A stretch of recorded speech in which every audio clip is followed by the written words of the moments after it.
Before we dive into the story, tell us where you're watching from in the comments below. If you enjoy this video, don't forget to hit like and subscribe for more heart-touching tales. Wishing you a beautiful day now. Sit back and enjoy the story. The champagne flute shattered against the marble floor, sending crystal fragments across the gallery like fallen stars. Elena Vasquez didn't flinch as the golden liquid pooled at her bare feet, staining the hem of her midnight blue gown. Around her, the city's elite continued their polished conversations, their voices a hum of practiced indifference that had learned to ignore broken things. She had been watching him for 3 hours now, nursing the same glass of champagne while Marcus Kane moved through the crowd like a predator in designer clothing. His laugh cut through the ambient noise whenever some art collector made a particularly vapid observation about the paintings lining the walls. But Elena knew better. She knew the laugh was as calculated as everything else about him. The Pemberton gallery stood on the corner of 5th and Madison, its floor-to-ceiling windows offering a view of the rain-soaked streets below. Inside, warm amber light bathed the assembled guests in a glow that made everything appear more beautiful than it deserved to be. The scent of expensive perfume mingled with the metallic temps of the storm outside, where thunder rolled between the skyscrapers like a warning. Marcus Kane, 32, had built his empire on other people's secrets. His private investigation firm catered to Manhattan's upper echelon, the kind of people who paid handsomely to bury their mistakes. He stood 6 feet tall with dark hair that never seemed to move despite the humidity, and gray eyes that missed nothing. Tonight, those eyes had found Elena 3 times across the crowded room, each glance lasting just long enough to be intentional. She bent gracefully to collect the larger pieces of glass, her movements fluid despite the alcohol warming her veins. The gallery owner, Mrs. Pemberton, appeared beside her with a concerned expression and a cocktail napkin. "My dear, are you hurt?" "Just clumsy," Elena replied, her voice carrying the faint trace of an accent she had spent years trying to soften. "It's too much wine, not enough food." It was a lie. Elena Vasquez, 29, had the steadiest hands in the city. It's a master art. Forger precision was her religion. She had recreated Monet's brushstrokes with such accuracy that even museum curators couldn't tell the difference. But tonight, standing in a room filled with authentic pieces, worth more than most people's homes, she felt like an imposter in ways that had nothing to do with her profession. Mrs. Pemberton clicked her tongue sympathetically and gestured to a server. "Please bring Ms. Vasquez a fresh glass and perhaps some of those salmon canaps." As the older woman bustled away, Elena straightened and found herself face to face with Marcus Kane. Up close, she could see the thin scar that ran along his jawline, barely visible unless you knew to look for it. His cologne was subtle, expensive, with notes of cedar and something darker she couldn't identify. "Occupational hazard?" he asked, nodding toward the broken glass. "Something like that." She accepted the fresh champagne from the server without breaking eye contact. "And you are?" "Marcus Kane." He extended his hand, and when she took it, his fingers were warm despite the air conditioning. "I investigate things that don't want to be investigated." How mysterious. Elena allowed herself a small smile. Elena Vasquez. "I restore things that don't want to be restored." Art restoration. Among other things, the conversation was a dance they both recognized, each word chosen for its weight and implication. Around them, the gallery buzzed with the kind of networking that passed for socializing in their circles. But Elena felt as though they were alone, standing in a bubble of tension that made her skin prickle with awareness. Marcus studied her, with the kind of focus that made lesser people squirm. "You're not what you appear to be. Neither are you." Elena sipped her champagne, tasting nothing, though I suspect that's exactly what you want people to think. Something shifted in his expression, a crack in the polished facade that she might have missed if she hadn't been watching so carefully. "What gave me away? Your shoes?" She glanced down at his perfectly polished Oxfords. "They're expensive, but not ostentatious. New money tries too hard. Old money doesn't try at all. But you're neither, are you? You're something else entirely." Marcus laughed, and this time it sounded genuine. "And your gown is a perfect replica of last season's Valentino, down to the hand-stitched beadwork." but the fabric is just different enough that someone would have to know the original intimately to spot the fake. Elena's blood turned to ice. Water. But she kept her expression neutral. That's quite an accusation, not an accusation, an observation. Marcus moved closer, close enough that she could see the flecks of blue in his gray eyes. The question is, what else about you is beautifully crafted deception? Before Elena could respond, the lights in the gallery flickered once, then went out completely. Emergency lighting kicked in seconds later, bathing everything in an eerie red glow. In the confusion that followed, voices rising in concerned murmurs. Elena felt Marcus's hand close around her wrist. "Oh, this isn't a power outage," he whispered against her ear, his breath warm on her neck. "Someone's coming for you." Outside, 3 black SUVs pulled up to the curb, their engines silent in the rain. Elena's training kicked in before her mind could catch up. In one fluid motion, she slipped out of her heels and grabbed Marcus's hand, pulling him toward the service entrance at the back of the gallery. The emergency lighting cast dancing shadows on the walls, turning the elegant space into something from a nightmare. "This way," she whispered, navigating between startled guests who were beginning to panic. Mrs. Pemberton's voice cut through the chaos, trying to maintain order, but Elena could hear the fear underneath the practiced calm. Marcus followed without question, his grip on her hand steady and warm. They reached the service corridor just as the gallery's front doors burst open. Through the narrow window in the kitchen door, Elena caught a glimpse of men in dark clothing moving with military precision. Not police, not FBI, something worse. "Are they?" Marcus asked, his voice barely audible. "People I hoped I'd never see again." Elena pulled him deeper into the building's bowels, past storage rooms filled with crated artwork and toward a delivery entrance she had memorized months ago when she first started coming to these events. "How did you know? I've been watching you for 6 weeks. Your pattern changed tonight. You're usually gone by now, but you stayed. It tells me you're either waiting for someone or avoiding someone." They emerged into an alley that reeked of garbage and rain. The storm had intensified, turning the narrow space between buildings into a river of runoff.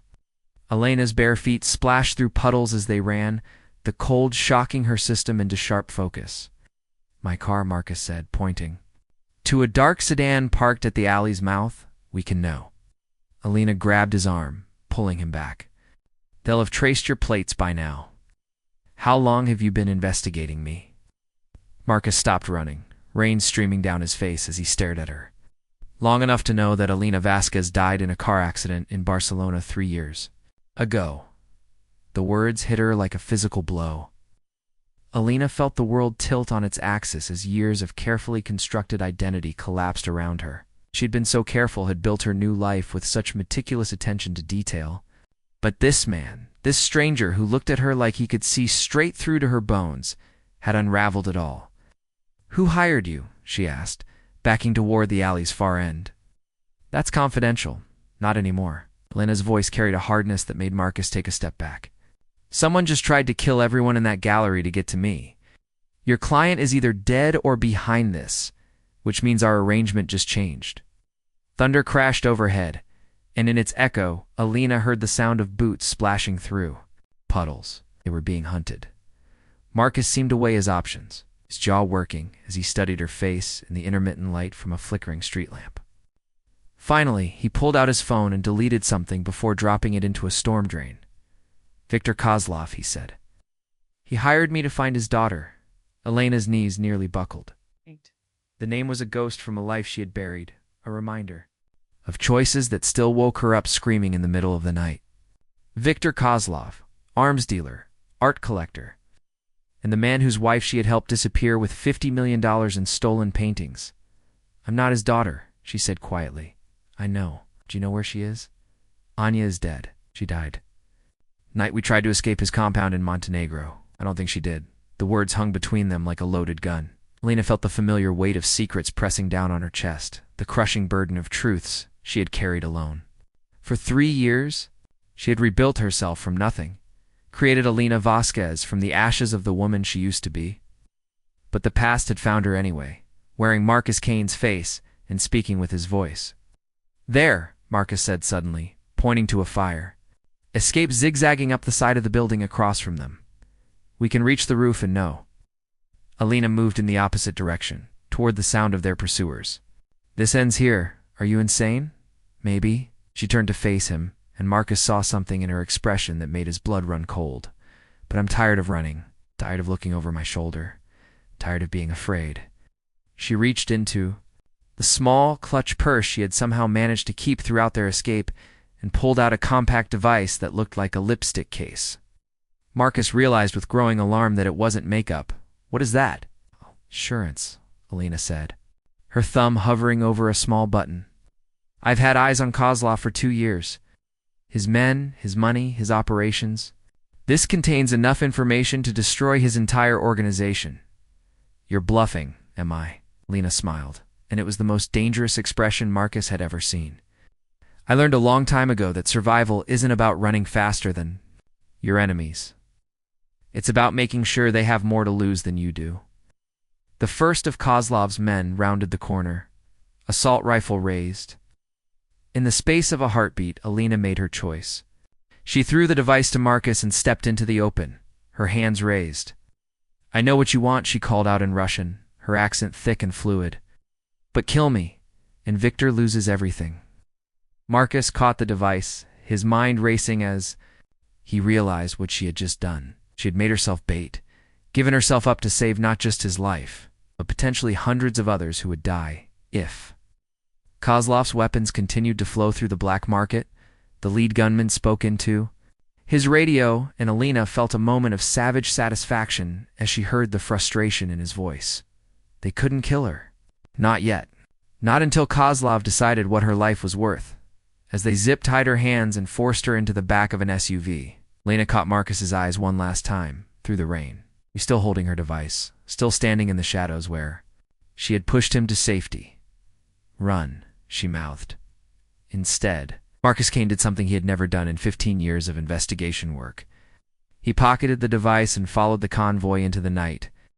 The warehouse smelled like rust and fear. Elena hung suspended from chains in the center of a vast space that had once housed shipping containers, but now served as Victor Kozlov's interrogation theater. Spotlights blazed down on her, turning her torn evening gown into something that belonged in a horror film rather than a gallery opening. Victor stood in the shadows beyond the light, specter from her nightmares made flesh. Even at 55, he moved with the deadly grace of a man who had built his empire on violence. His silver hair was perfectly styled, his suit immaculate despite the late hour and sordid surroundings. Katerina, he said, using the name she had been born with the name she had tried so hard to forget. You look well for a dead woman? Disappointed? Elena's voice was hoarse but steady. 3 hours of interrogation had left her throat raw, but she hadn't given them anything useful. I know how much you hate loose ends. Victor stepped into the light, and Elena saw that time had not been kind to him. Deep lines bracketed his mouth, and his eyes held a brittleness that spoke of sleepless nights and mounting pressure. Trade was a young man's game, and Victor Kozlov was running out of time. Where is my daughter? I told you. Anya is dead. My men found blood in the safe house in Montenegro, yours and hers, but only one body was recovered from the bay. Victor circled her slowly, his footsteps echoing in the cavernous space. The dental records were inconclusive. Water damage, they said. Elena closed her eyes, remembering that night 3 years ago. The gunshots, the screaming, the way Anya's body had gone limp in her arms as they tried to swim to safety. It be guilt Was a living thing inside her chest, feeding on her silence. She didn't make it to shore. Perhaps. Or perhaps you saved her and disappeared together. Perhaps she's living somewhere under a new name, while I spend my nights wondering if my only child draws breath in this world. The raw pain in Victor's voice almost broke Elena's resolve. Almost. But she had learned long ago that showing weakness, to men like Victor Kozlov, was a death sentence. You want to know what happened that night? Elena lifted her head, meeting his gaze directly. Your daughter died because you taught her that love was a weakness. She died because she believed you when you told her that family meant nothing compared to power. Victor's hand cracked across her face with enough force to snap her head to the side. Blood filled her mouth, metallic and warm. Careful, little bird, I may need you alive, but I don't need you undamaged. "The files," Elena said, spitting blood onto the concrete floor. "You want them back. Among other things, they're safe. Locked away where your money and your guns can't reach them." Victor smiled, and Elena felt ice form in her veins. You mean? "The information you gave to Marcus Kane, a private investigator who has been following you for weeks?" Elena's world tilted. The betrayal hit her like a physical blow, stealing the air from her lungs. Marcus had been working for Victor the entire time. The concern in his voice, the way he had held her hand as they ran through the rain, the gentleness in his touch, all of it calculated, all of it lies. "You see, Katerina, Mr. Kane came to me with a proposition. He would deliver you and recover my stolen property in exchange for a very generous fee. He's proven quite resourceful." The warehouse door opened with a grinding shriek of metal on metal. Marcus Kane stepped into the light, and Elena saw that his expensive clothes had been replaced with tactical gear. A Kevlar vest hugged his chest, and a pistol rested in a shoulder holster. He looked like what he truly was, a predator who had finally cornered his prey. But something was wrong. His eyes held none of the satisfaction Elena would have expected from a man collecting on a lucrative job. Instead, she saw something that looked almost like regret. "The device," Victor said, extending his hand. Marcus reached into his jacket. But instead of producing Elena's compact drive, he pulled out a different device entirely. This one was larger, more sophisticated, with blinking LED lights that meant nothing to Elena, but clearly alarmed Victor. "That's not what we agreed on," Victor said, his voice dropping to a dangerous whisper. "No," Marcus replied, his gray eyes finding Elena's across the warehouse. "It's not." The device in his hand wasn't Elena's insurance policy. It was a transmitter, broadcasting their location to every law enforcement agency within 50 miles. The gentle hum Elena had attributed to the building's ventilation system was actually the sound of approaching helicopters. "You magnificent bastard," she breathed. Marcus had played them all. He had let Victor believe he was betraying Elena while actually orchestrating the arms dealer's downfall. The investigation, the pursuit, even his apparent seduction, all of it had been leading to this moment. Victor's face contorted with rage as the sound of rotors filled the air outside. "Kill them both." But his men hesitated. The warehouse doors had already been breached by federal agents in tactical gear, their voices shouting commands that echoed off the concrete walls. Red laser dots danced across Victor's chest as snipers found their marks in the chaos that followed. Marcus moved with deadly efficiency, shot out the spotlights, plunging the warehouse into near darkness. Then cut Elena's bonds with a knife that had appeared in his hand like magic. "Can you run?" he asked as she collapsed against him. "I can fly if it gets me out of here." They ran through the maze of shipping containers and industrial equipment, guided by the muzzle flashes of the firefight raging behind them. Elena's bare feet found purchase on the cold concrete, her body moving on pure adrenaline and the fierce will to survive. They reached a service door at the warehouse's far end, just as Victor's voice cut through the gunfire behind them. "This isn't over, Katerina. You think the Americans can protect you? You think their justice system can hold me? I will find you again." Elena turned back, her hand on the door handle.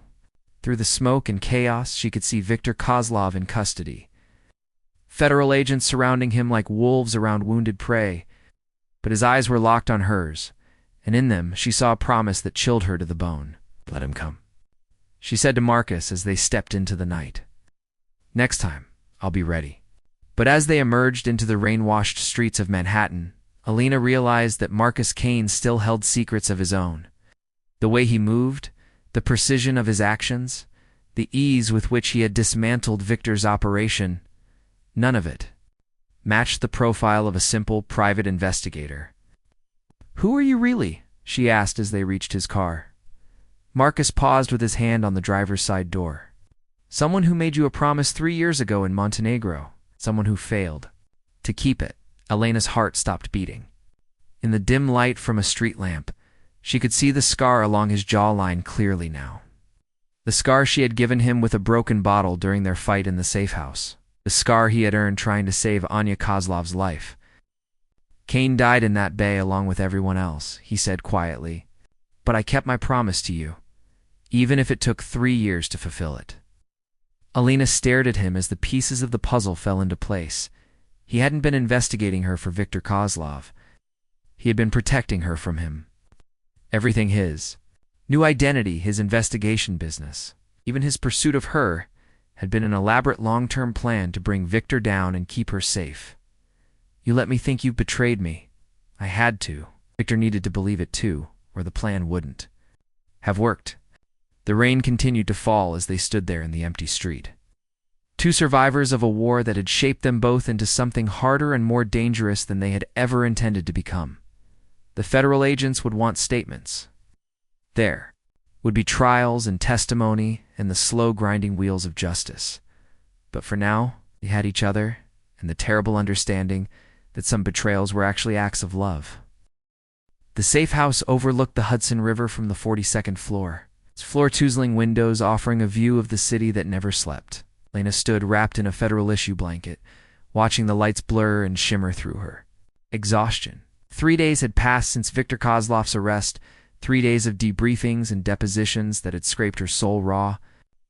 Marcus sat at the dining table behind her, surrounded by files that documented the last 3 years of their separate but parallel lives. The man she had known as a private investigator was actually a TF agent, Daniel Morgan. Deep undercover for so long that he had almost forgotten who he used to be. Your real name? Elena said, without turning around. Is it really, Daniel? It was. I'm not sure who I am anymore. His voice carried a weariness that matched her own. I've been Marcus Kane longer than I was ever Daniel Morgan. And the investigation. Business. The clients. All legitimate. Cover has to be deep to fool someone like Viktor. I built a real life, helped real people, solved real cases. He paused, the sound of papers rustling. I told myself it was for the job. But somewhere along the way, I started to believe it myself. Elena finally turned to face him. In the soft lamplight, she could see the toll the last few years had taken. The sharp edges of his face had been carved deeper by stress and sleepless nights. His gray eyes held shadows that hadn't been there when she first met him in Montenegro. Why didn't you tell me the truth at the gallery? Because I wasn't sure you'd trust me. And because... He set down the file he had been reading, a folder. Marked with her false identity, because I needed you to be Katerina Volkov one more time. The name hit her like a slap. She'd been Katerina in Montenegro, Viktor's chief art authentication specialist, an unwilling keeper of his secrets. She had been Katerina when she fell in love with his daughter Anya, when she planned their escape. When she watched the woman she loved die in the dark waters of the Adriatic Sea. I buried her, Elena said. I buried Katerina the night Anya died, I know. But Viktor didn't believe it. He needed to see her again, needed to face the woman who had cost him everything. It was the only way to get close enough to bring him down. Elena moved to the table, studying the photographs spread across its surface. Images of Viktor's operations, shipping manifests, financial records that painted a picture of an empire built on death. And at the center of it all, photos of Anya. Kozlov, beautiful, brilliant Anya, with her father's ice-blue eyes and her mother's gentle smile. Anya, who had been raised to be Viktor's heir, but had chosen love instead. Anya, who had died because Elena hadn't been strong enough to save them. Both. She was pregnant, Elena whispered, touching one of the photographs. Marcus went very still. What? Anya, she was 3 months pregnant when we tried to escape.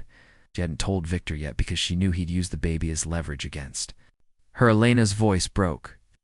She wanted to raise her child somewhere safe, away from all of this. The confession hung between them like a live wire. Elena had never told anyone about the pregnancy, had carried that secret like a stone in her chest for 3 years. But sitting here with Daniel Marcus, the man who had risked everything to keep a promise he'd made to a dying woman, she found she couldn't hold it alone anymore. The child, Marcus said slowly. If Anya survived, she didn't. Elena's voice was flat, final. I held her as she died. I felt her heartbeat stop. There was no miracle, no last-minute rescue. She drowned in my arms while I was too weak to keep us both afloat. Marcus stood and moved to the window, his reflection ghost-like against the glass. The federal prosecutor wants you to testify against Viktor. Your testimony could put him away for life, but... He's claiming diplomatic immunity through his connections with the Russian government. His lawyers are good, and he has resources we're still discovering. There's a chance he could walk. Elena felt something cold and sharp crystallize in her chest. Viktor Kozlov free, continuing his work, spreading death across continents while she hid in witness protection, somewhere far from the life she had built. It wasn't justice. It wasn't even survival. It was surrender. There's another option, she said. Marcus turned to face her, and she saw understanding dawn in his expression. Elena, no. I has a private collection.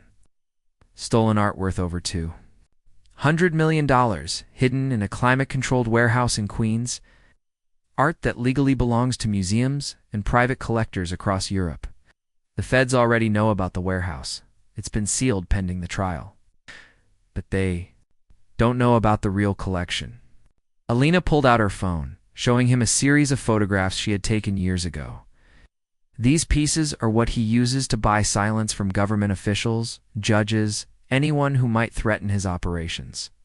This collection doesn't officially exist. Marcus studied the images, his expression growing more troubled with each swipe.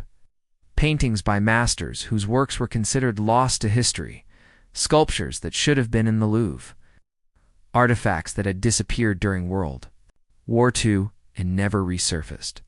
Where is it? His penthouse, hidden behind false walls that even his security team doesn't know about. Elena, what you're suggesting is theft. I know. She took the phone back, her fingers steady despite the magnitude of what she was proposing. But it's also justice. Those pieces belong to the world, not to a man who's used them to buy his freedom to kill. Marcus was quiet for a long moment, weighing the implications.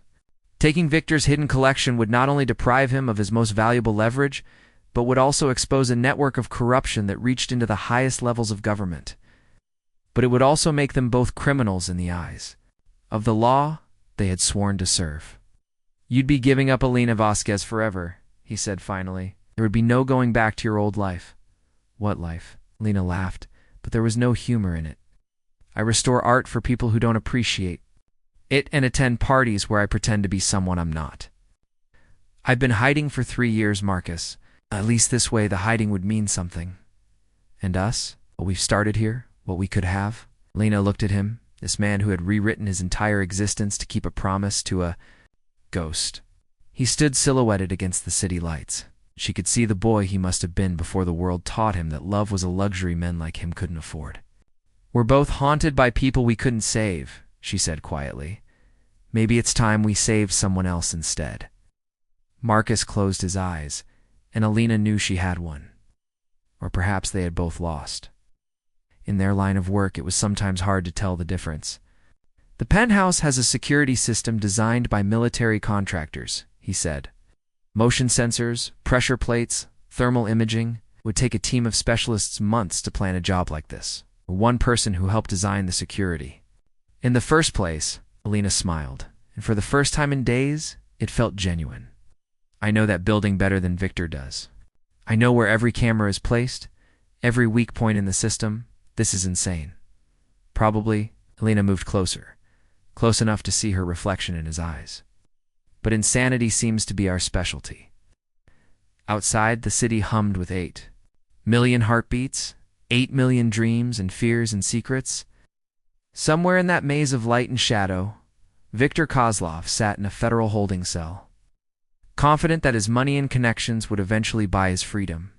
He had no idea that the woman he thought he owned was about to steal everything he valued most.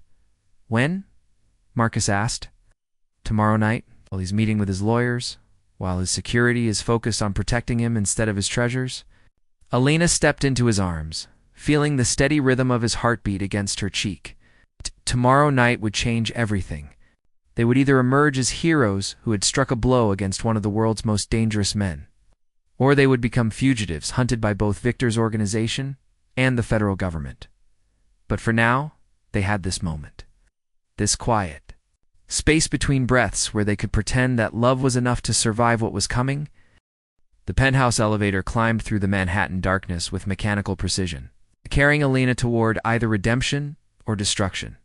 She wore black from head to toe, her hair pulled back severely, her face a mask of calm that belied the hurricane of emotions beneath. In her hands, she carried the tools of her trade, lockpicks that looked like jewelry, electronic devices disguised as makeup, and 40 years of training in the art of becoming invisible. Marcus spoke in her earpiece from his position, 3 blocks away, monitoring police frequencies and Victor's security feeds. Thermal shows 2 guards in the lobby, one making rounds on floors 30 through 45. You have a 15-minute window before he reaches the penthouse level. Copy that. Elena's voice was steady, professional.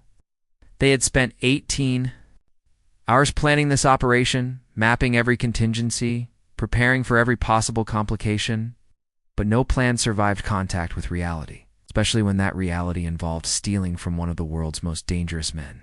The elevator opened onto Victor's private floor, revealing a space that looked more like a museum than a home. Priceless artifacts occupied glass cases along the hallway, while paintings worth more than small countries adorned the walls. But these were just the pieces Victor allowed people to see. The real treasures lay hidden behind false walls, protected by systems that would make Fort Knox envious. Elena moved through the penthouse like a ghost, her footsteps silent on marble floors that gleamed under soft lighting. She knew this place intimately, had helped Victor acquire many of the pieces on display during her years as his authentication specialist. Each painting, each sculpture, each ancient artifact represented someone's stolen heritage, some family's lost history. First checkpoint, she whispered. Reaching the master bedroom where Victor's most prized possession waited, the wall behind his bed looked like solid mahogany. But Elena knew better. She pressed her palm against a specific section of wood grain. Feeling the hidden scanner read her biometrics. Victor had never removed her from the security system.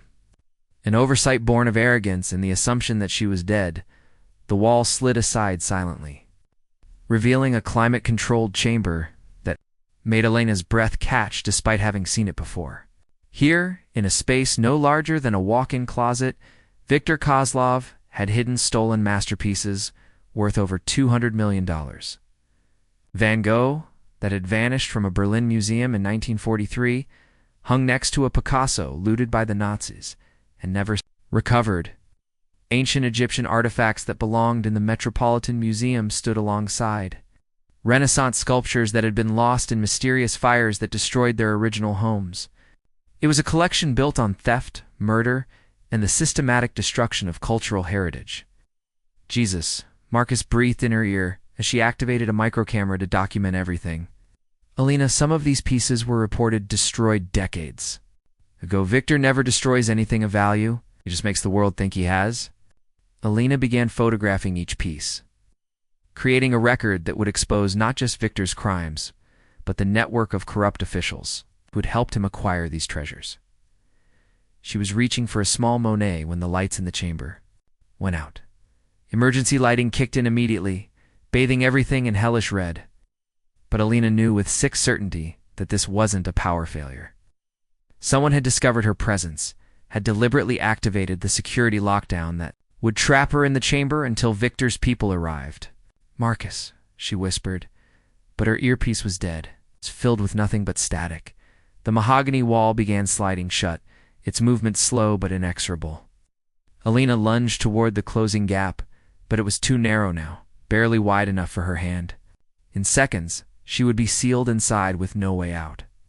Waiting for Victor's men to collect her like a prize, she pressed herself against the wall, feeling for any weakness, any flaw in the mechanism.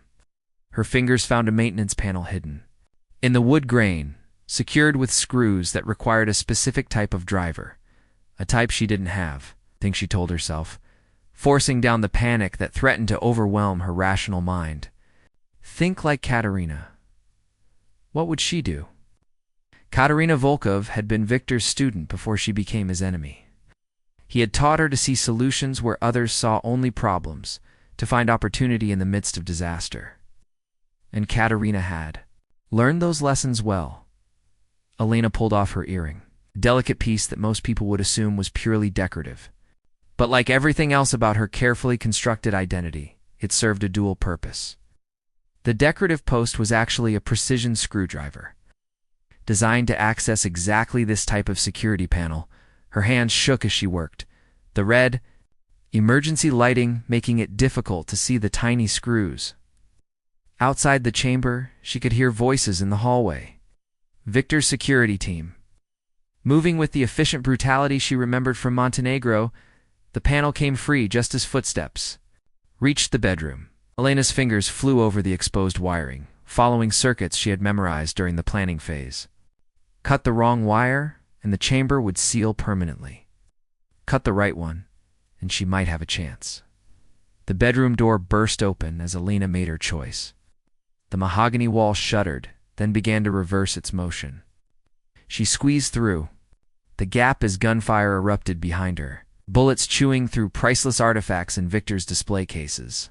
But Elena was no longer thinking about the stolen art, or Victor's crimes, or even her own survival. Because standing in the bedroom doorway, silhouetted against the hallway light, was Anya Kozlov, alive, beautiful, holding a gun trained on her father's security team with the steady hands of someone who had learned violence in the same school that had taught Elena. "Hello, Katya," Anya said, using the pet name that had once made Elena's heart soar. "Miss me?" Time fractured. Elena felt herself falling through years of carefully constructed grief, through the guilt and self-recrimination that had shaped every day since that night in Montenegro. Anya was alive, had been alive all this time while Elena mourned her, while she built a new life around the hole her death had left. "You're dead," Elena whispered. "I held you. I felt you stop breathing. You felt me lose consciousness. There's a difference." Anya stepped into the bedroom, her gun never wavering from the security team who lay scattered across Victor's marble floor. "Though I'll admit, the hypothermia nearly finished what the bullets started. A fishing boat found me 3 hours after you went under. By the time I recovered, you had disappeared, and my father believed us both dead. It seemed like the perfect opportunity for a fresh start." Elena's mind reeled, trying to process the implications. If Anya was alive, if she had been alive all this time, then everything Elena had built her new identity around was a lie. Elena. Grief that had driven her to become Elena Vasquez. The guilt that had made her seek redemption through art restoration. The hollow ache that had convinced her she didn't deserve love or happiness. The child, Elena said, remembering the secret Anya had shared before their escape attempt. Anya's expression softened for the first time since entering the room. "She's safe, hidden somewhere. My father can never find her. Somewhere you can never." Betray her location to him. The accusation hit Elena like a physical blow. "You think I would? I think you've been planning to rob my father's collection for months. I think you've been working with federal agents to bring down his organization. I think you've become someone who puts justice above love, which means I can't trust you with my daughter's life." Elena felt the last pieces of her world crumble. Anya believed she had chosen revenge over love, that her quest for justice was really just another form of hatred, and perhaps she was right. Perhaps Elena had become so focused on punishing Victor for Anya's supposed death that she had lost sight of what really mattered. "I never stopped loving you," Elena said quietly. "I know." Anya's voice carried a sadness that matched Elena's own. "But love isn't always enough, is it?"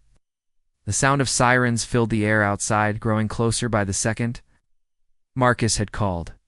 In federal backup, when the security system activated, fulfilling his duty as an agent even though it meant exposing their unauthorized operation. In minutes, this penthouse would be swarming with law enforcement officers who would arrest everyone present.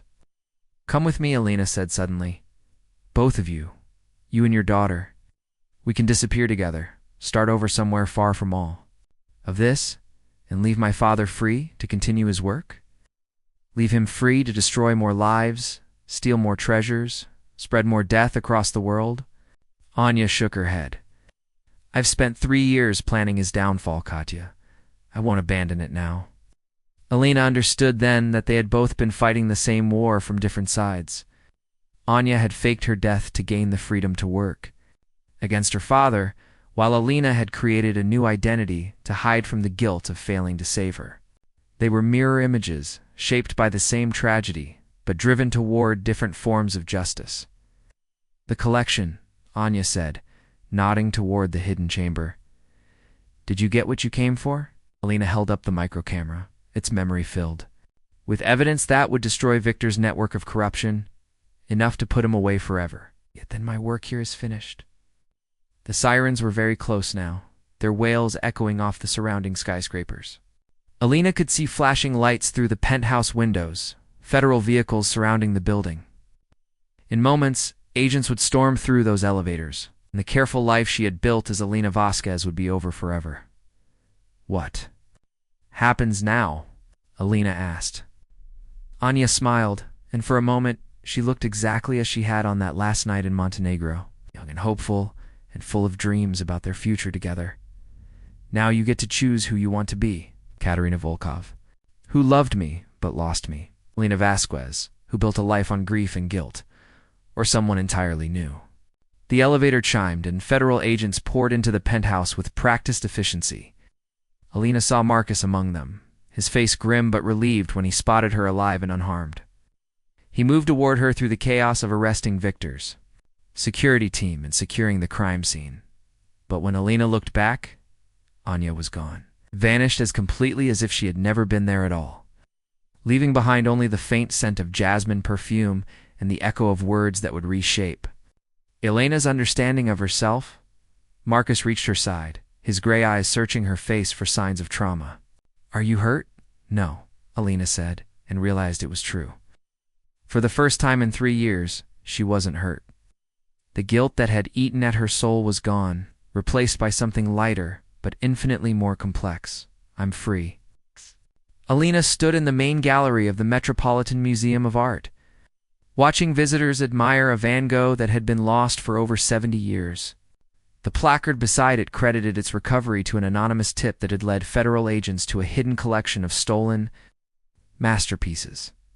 She had kept her promise to testify against Viktor Kozlov. Her testimony, combined with the photographic evidence from his secret chamber, had resulted in a life sentence without possibility of parole. His network of corrupt officials had collapsed like dominoes, each arrest leading to 3 more.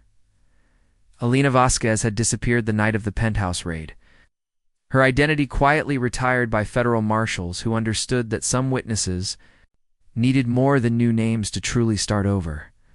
The woman who had taken her place kept Elena's skills, but shed her ghosts, working with museums and law enforcement agencies to recover stolen art and return it to its rightful owners. Marcus found her there in the gallery, studying the Van Gogh with the intensity of someone who had once touched its frame with her own hands. He wore civilian clothes now, having left the ATF to start a consulting firm that specialized in recovering stolen cultural artifacts. They worked together often, though they had never spoken about what they might mean to each other outside of their professional partnership. Penny for your thoughts, he said, moving to stand beside her. Just thinking about second chances, Elena replied. About the difference between justice and revenge. Any conclusions? Elena smiled, turning to face the man who had rewritten his entire life to keep a promise to a woman he barely knew. Justice is what you do for the world. Revenge is what you do for yourself. But love is what you do for someone else, even when they can't ask for it anymore. Marcus was quiet for a long moment, studying her profile in the soft museum lighting. And what are we doing? Learning, Elena said. Learning to live with the choices we've made and the people we've become. Learning that sometimes the greatest act of love is knowing when to let go. She thought of Anya then, wherever she was, raising her daughter in safety and anonymity. Perhaps they would meet again someday, when enough years had passed to dull the sharp edges of their shared history. Or perhaps this was how their story was meant to end. With love acknowledged, but not pursued. With understanding reached, but not acted upon. Elena took Marcus's hand as they walked through the gallery, past recovered masterpieces that would never, again, be hidden in private collections or used as currency for corruption. Their fingers intertwined easily, naturally, like 2 puzzle pieces that had finally found where they belonged. Outside, New York City pulsed with its endless rhythm of life and dreams and second chances, and for the first time in years, Elena found herself looking forward to tomorrow instead of looking back at yesterday. Some stories end with dramatic revelations or passionate embraces. Others end with quiet understanding and the promise of something. New beginning. This was one of the latter, a conclusion earned through sacrifice and painted in the subtle colors of hope. In the end, that was enough. The end asterisk like this video if the story touched your heart. Subscribe for more emotional tales and share with someone who believes in the power of true love. And let us know in the comments. We love connecting with our global community of romance lovers.